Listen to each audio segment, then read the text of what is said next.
2035 दुनिया तकनीक में आगे बढ़ चुकी थी, मगर नैतिकता और इंसानियत कहीं पीछे छूटती जा रही थी। इस माहौल में एक युवा लेखक दानरेश पाल एक किताब लिख रहा था, कलियुग का श्राप। यह किताब दुनिया की असली सच्चाई दिखाने वाली थी, लेकिन उसे अंदाजा नहीं था कि यह सिर्फ एक कहानी नहीं, बल्कि उसकी अपनी जिंदगी की सबसे खौफनाक हकीकत बनने वाली है। एक रात जब दानरेश अपनी किताब का आखिरी चैप्टर लिख रहा था, उसे एक अनजान ईमेल मिला। ईमेल में लिखा था, अगर तुमने यह किताब पूरी की तो तुम भी उसी श्राप का शिकार हो जाओगे जिसे उजागर करने की कोशिश कर रहे हो।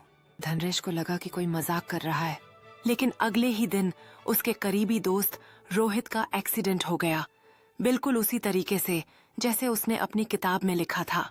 धीरे धीरे दानरेश को एहसास हुआ कि उसकी लिखी हर बात सच हो रही है। वह जितना लिखता उतनी ही भयानक घटनाएं उसके आसपास होने लगती।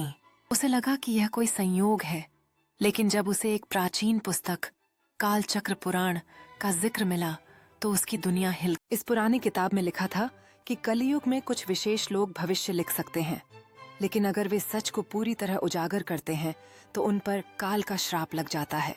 दानरेश को एहसास हुआ कि वह भी उन्हीं में से एक है।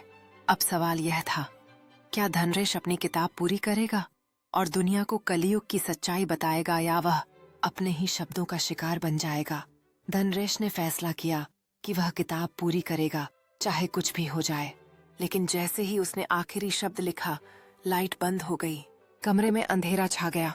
अचानक उसके लैपटॉप स्क्रीन पर एक आखिरी मैसेज चमका, अब तुम सच जानते हो। लेकिन क्या दुनिया जान पाएगी? और अगले ही पल दानरेश का नाम हर जगह से गायब हो गया। उसकी किताब तो पूरी हो गई, लेकिन उसे पढ़ने वाला कोई नहीं बचा। इस कहानी का आधार एक काल्पनिक किताब कालचक्र पुराण पर रखा गया है। यह पुस्तक कहती है कि समय के चक्र में कुछ लोग भविष्य देख सकते हैं, लेकिन अगर वे उसे बदलने की कोशिश करें तो खुद समय का हिस्सा बनकर मिट जाते हैं।